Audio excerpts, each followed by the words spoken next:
जय गुरु जी, शुक्राना गुरु जी, धन धन गुरु जी। ओम नमः शिवाय, शिव जी सदा सहाय। ओम नमः शिवाय, गुरु जी सदा सहाय। द्वितीय सती खंड प्रारंभ। सती खंड का पहला अध्याय, सती आख्यान।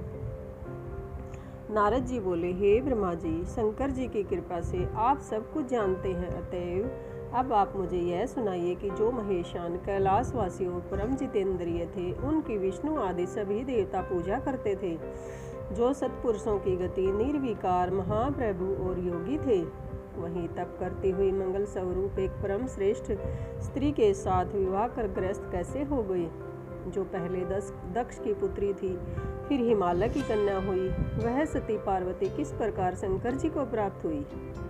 हे ब्राह्मण, यह सब बात और जो भी कुछ हुआ वह सब कथा आप हमें सुनाइए। सूत जी कहते हैं कि नारद जी के ऐसे वचनों को सुनकर ब्रह्मा जी बोले, हे तात, हे मुनिवर्य, सुनो, अब मैं वह शुभ कथा कहता हूँ जिसे सुनकर मनुष्य का जन्म निसंदेह सफल हो जाता है। पहले मेरे एक संध्या नाम की कन्या हुई, जिसे देखते ही मैं काम से पीड़ित हो गया और मुझे देखकर रुद्र ने धर्म का स्मरण करते हुए मुझे मेरे और पुत्रों के साथ ही बड़ा धिक्कारा और फिर वे अपने स्थान कैलाश को चले गए। तब मैंने शिव जी की माया से मोहित होकर मूर्खतावश अपने पुत्रों सहित उन्हें ही मोहित करना चाहा, परंतु मेरे सारे प्रयत्न निष्फल हुए। तब मैंने निराश होकर पुनः शिव जी की भक्ति की, तो उन्होंने बहुत कुछ मुझे समझाया। मैंने तो ईर्ष्या छोड़ दी, परंतु हठ नहीं छोड़ा और पुनः रुद्र को मोहित करने के लिए शक्ति का सेवन किया और अपने पुत्र दक्ष से वीरनी नामक कन्या से सती को उत्पन्न करवाया। वह दक्ष सुता उमा कठिन तप कर रुद्र की स्त्री हुई। तब वे रुद्र स्वतंत्र होकर भी संतान उत्पन्न करने की इच्छा से रूप धारण कर मोहित हुए और रमण करने लगे। रुद्र के गृहस्थ आश्रम में आकर सुख से कितने ही समय व्यतीत हो गए। उधर शिव जी की माया से दक्ष को गर्व उत्पन्न हो गया कि वह परम शांत निर्विकारी महादेव जी की निंदा करने लगा। उसने बड़े गर्व से एक विशाल यज्ञ किया। उसमें उसने मुझको, विष्णु जी को और तथा सभी देवताओं और ऋषि मुनियों को तो बुलाया, परंतु अपने जमाता श्री महादेव जी और पुत्री सती को नहीं बुलाया। इस पर भी एक कौतुक करने के लिए सती अपने पिता के घर गई। वहाँ यज्ञ में रुद्र का भाग्य देखकर और अपने पिता से रुद्र की निंदा सुनकर उन सब की निंदा करती हुई उन्होंने वहीं पर अपना शरीर त्याग दिया। यह सुन देवेश ने परम कुपित हो अपनी जटा का एक बाल उखाड़कर वीरभद्र को पैदा कर दिया, जिसने जाकर दक्ष का यज्ञ विध्वंस कर उसका सिर काट दिया डाला और उपद्रव किया। समस्त लोकों में अशांति फैल गई। लोक दीन वत्सल रुद्र की प्रार्थना करने लगे। महात्मा महेश ने कृपा कर दक्ष को जिला, फिर सबका सत्कार करा, यज्ञ कराया। सती की देह से उत्पन्न ज्वाला जाकर पर्वत पर गिरी, जिससे वह ज्वालामुखी होकर पूजित हुई। आज भी जिसके दर्शन से सब कामनाएं सिद्ध होती हैं। फिर वही हिमालय की पुत्री हुई, जिसका नाम पार्वती पड़ा। उसने कठिन तपस्या द्वारा शंभु को प्राप्त किया। हे मुनीश्वरों, आप लोगों ने जो पूछा वह मैंने बताया। जो मनुष्य इस कथा को सुनेगा वह सब पापों से छूट जाएगा, इसमें संदेह नहीं है। शिव महापुराण द्वितीय सती खंड का पहला अध्याय समाप्त। जय गुरु जी, शुक्राना गुरु जी। ओम नमः शिवाय, शिव जी सदा सहाय। ओम नमः शिवाय, गुरु जी सदा सहाय। जय गुरु जी, शुक्राना गुरु जी। ओम नमः शिवाय, शिव जी सदा सहाय। ओम नमः शिवाय, गुरु जी सदा सहाय। दूसरा अध्याय, शिव पार्वती चरित्र और पुष्प बाणोत्पत्ति। सूत जी बोले, हे नेमिषारण्य के वासियों, ब्रह्मा जी की ऐसी वाणी को सुनकर मुनिवर्य नारद जी फिर पाप नाशनी कथा पूछने लगे। नारद जी ने कहा कि हे ब्राह्मण जी, आपके मुख कमल से शिव जी की आनंददायक कथा सुनते हुए मैं तृप्त नहीं होता हूँ। हे विश्व के रचयिता, मैं दिव्य सती शिव जी का चरित्र फिर सुनना चाहता हूँ। सती की उत्पत्ति कैसे हुई? महादेव जी का मन स्त्री करने में कैसे हो गया? दक्ष कोप में सती ने कैसे शरीर त्यागा और हिमालय की पुत्री पार्वती कैसे हो गई? उनका उग्र तप, विवाद, कामनास आदि कथाएं विस्तार पूर्वक हमें सुनाइए। ब्रह्मा जी ने कहा, हे मुनि, अब पार्वती और शिव का अत्यंत पवित्र और गुह से भी गुह परम पावन और दिव्य यश सुनो। पहले शिव जी निगुण, निर्विकल्प, रूप रहित, शक्ति रहित, चिन्ह मात्र, सत असत से परे, शिव स्वरूप, निर्विकारी और परात पर दिव्य रूप एक ही थे। फिर उमा के साथ सगुण और शक्तिमान प्रभु हो गए, जिनके बाएं अंग से विष्णु और दक्षिण अंग से ब्रह्मा उत्पन्न हुए। तभी से सृष्टिकर्ता ब्रह्मा, पालन करता विष्णु और लय करता रुद्र हुए। तभी से सदाशिव के 3 रूप हो गए। अब मैं इन तीनों का आराधक हो गया। इनकी आराधना से मैं सुरासुर सहित मनुष्य आदि की सृष्टि करने लगा। मैंने ही सब प्रजातियों को बनाया। मैं सभी प्रकार के से उन्नत था। फिर मैंने मरीचि, अत्रि, पुलह, पुलत्स्य, अंगिरा, कृत्य, वशिष्ठ, नारद, दक्ष और भृगु को बनाया। और जब मैं इन्हें उत्पन्न कर चुका तब मुझे कुछ माया का मोह आ गया। और फिर तत्क्षण मेरे मोहों के बीच में संध्या नामक एक कन्या उत्पन्न हो गई, जिसको देखते ही मैं उठ पड़ा और मेरे पुत्र दक्ष और मरीचि ने भी हृदय से सोच किया। तब मुझ ब्रह्मा के चिंतित होते ही तत्क्षण एक सुंदर और अद्भुत रूप वाला प्राणी, काले बालों से युक्त, श्यामगंज के समान स्थूल काय वाला और नीला सुंदर वस्त्र पहने, कांता की तरह दोनों कटाक्षों को घुमाता हुआ आविर्भूत हो गया। उसके श्वास से सुगंधित निकल रही थी और वह परम श्रृंगारित था। वह तब ऐसे पुत्र को प्रकट हुआ देखकर मेरे अन्य पुत्रों में बड़ी उत्सुकता आई और उनमें विकारी भाव का संचार हो गया। उनका हृदय अधीर हो गया। उसी समय तत्क्षण प्रकट हुए उस पुत्र ने मुझको सिर झुकाकर प्रणाम करते हुए कहा कि ब्राह्मण, मुझे क्या आज्ञा है? मुझे उसमें लगाइए जिसके करने से मेरा आदर होवे। ब्रह्मा जी ने कहा, तुम सनातनी सृष्टि उत्पन्न करो। हे वासुदेव, और मैं वासुदेव और सभी तुम्हारे वश में हैं। आज से तुम्हारा नाम पुष्पबाण होगा। तुमसे लोगों में आश्चर्य, सदैव सुख का लक्ष्य और नित्य ही प्राणियों में मद उत्पन्न हुआ करेगा। और जो तुम इस प्रकार सृष्टि के प्रवर्तक बनो, मेरे ये पुत्र भी तत्व रूप से तुम्हारे नाम का स्मरण करेंगे। यह कहकर कमलासन पर बैठे ब्रह्मा जी क्षण भर के लिए मौन हो गए। जय गुरु जी। शुक्राना गुरु जी।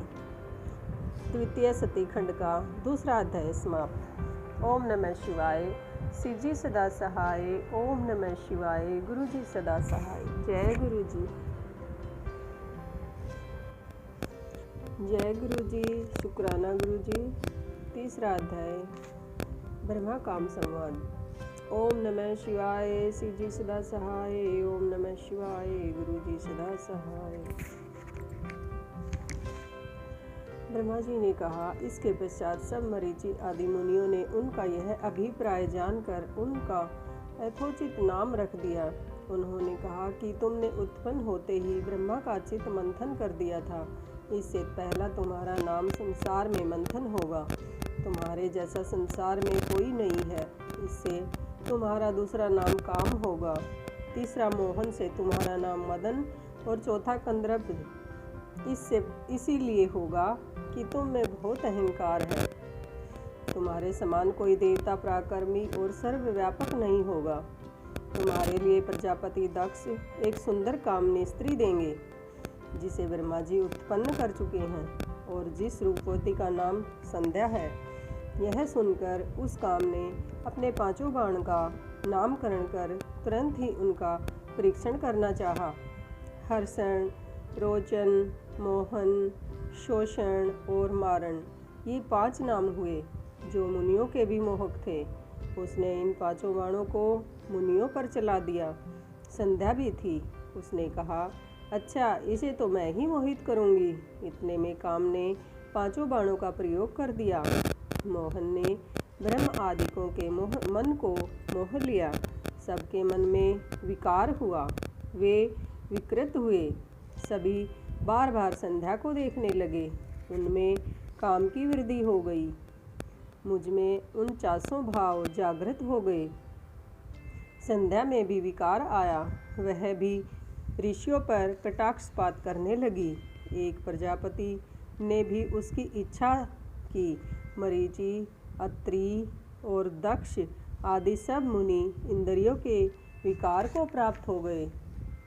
तब मुझे और सब मुनियों तथा संध्या को देखकर काम को अपने क्रम में विश्वास हुआ। तब पिता और भाइयों की पाप गति को देखकर काम को बड़ा दुख हुआ और उसने धर्म रक्षक प्रभु शिवजी का स्मरण किया। उसने महेशान की स्तुति की। मैं ब्रह्मा भी वहाँ उपस्थित था। तब मुझे देखकर आकाश स्थित शिवजी हंसते हुए और मुझे लज्जित करते हुए बोले, हे ब्राह्मण, तुम्हें पुत्री को देखकर काम कैसे प्रकट हो गया? यह तो वेद मार्ग से चलने वालों को उचित नहीं है। विद्वान जन्माता, बहन और भाई की स्त्री तथा कन्या को भूलकर भी कुदृष्टि से न देखें। फिर वेद तो तुम्हारे मुख में ही विराजमान है, जिसे काम मात्र से तुमने कैसे भुला दिया? फिर वे सर्वदा सूर्य दर्शन करने वाले दक्ष, मरीचि आदि एकांत योगियों का चित्त स्त्री को देखकर कैसे मलिन हो गया? हाँ, जिसके चित्त को स्त्रियां हरण कर लेती हों, उनके साथ शास्त्र संगति कैसे की जा सकती है? ब्रह्मा जी कहते हैं कि जब लोक पितामह शिवजी ने इस प्रकार कहा तो लज्जा के मारे क्षण भर में मैं पसीने से भीग रहा। मेरा विकार हट गया, परंतु मेरे शरीर से जो पसीना गिरा उससे पितृगणों की उत्पत्ति हो गई। 64,000 अग्निवर्षता पितृगण उत्पन्न हुए। 86,000 बहिर्सर्ग पितर हुए और जो दक्ष के शरीर से पसीना गिरा था उससे सर्वगुण संपन्न एक कन्या उत्पन्न हुई, जो मुनियों के भी मन को मोहने वाली थी और जिसका लोक विख्यात नाम रति हुआ। उसे देख कर्तु आदि भी स्खलित हो गए और उनसे जो वीर्य भूमि पर गिरा उससे अन्य पितरों की उत्पत्ति हुई। इस प्रकार वह संध्या बहुत से पितरों को उत्पन्न करने वाली हुई। इसी समय शिवजी अंतर्ध्यान हो गए और उनके वाक्यों से लज्जित मैं कंदर्प अर्थात काम से क्रुद्ध हुआ। मेरे क्रुद्ध होते ही काम ने शीघ्र ही अपना बाण खींच लिया और मैं जलती हुई अग्नि के समान जलने लगा। उससे पीड़ित होकर मैंने तथा अन्य ऋषियों और प्रजापति के ने काम को श्राप दे दिया कि जा तू शिवजी के बाणों से भस्म हो जाएगा। यह सुंदरती का पति कामदेव उसी क्षण अपना धनुष फेंककर मेरे चरणों पर आ गिरा और पूछा कि आपने मुझे ऐसा कठिन श्राप क्यों दे दिया? क्योंकि आप लोग न्याय के अनुसरण करने वाले हैं। मैंने तो आपका कुछ नहीं बिगाड़ा। आप ही ने तो कहा था कि मैं ब्रह्मा, विष्णु और शंभु ये सभी तुम्हारे वश में हैं। जो आपने कहा था मैंने उसी की परीक्षा की है। हे जगत पिता, मैं निरपराध हूँ। मुझे ऐसा कठिन शाप क्यों देते हैं? ब्रह्मा जी ने काम को डांटते हुए कहा कि यह संध्या मेरी कन्या है, इसको तुमने काम से लक्षित किया है, इसी कारण मैंने तुझे शाप दिया है। हे काम, अब तुम शांत होकर सुनो कि जब तुम महादेव जी के नेत्र रूप अग्नि से भस्म हो जाओगे तब फिर शीघ्र ही समान शरीर को प्राप्त करोगे और जब महादेव जी अपना विवाह करेंगे तब तुमको शरीर प्राप्त होगा। काम से ऐसा कहकर मैं लोक पिता में अंतर्ध्यान हो गया। सब मुनि और कामदेव भी अपने स्थान को चले गए। जय गुरु जी, शुक्राना गुरु जी। सत्यखंड का तीसरा अध्याय समाप्त। ओम नमः शिवाय। शिव जी सदा सहाय। ओम नमः शिवाय। गुरु जी सदा सहाय। शिव महापुराण के अगले अध्याय के लिए चैनल को सब्सक्राइब करें।